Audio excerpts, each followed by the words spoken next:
திருப்பாவை 5ஆம் பாடல். மாயனை மன்னவள மதுரை மைந்தனை தூய பெருநீர் யமுனை துறைவனை தூய பெருநீர் யமுனை துறைவனை ஆயர் குலத்தினில் தோன்றும் மணி விளக்கை ஆயர் குலத்தினில் தோன்றும் மணி விளக்கை தாயை குடல் விளக்கம் செய்த தாமோதரனை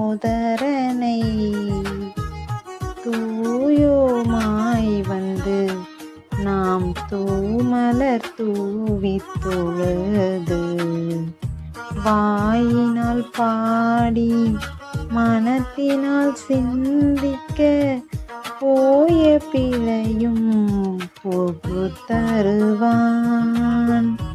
நின்றனவும் தீயினில் தூசாகும் செப்பு ஏலோ எம்பாவாய்.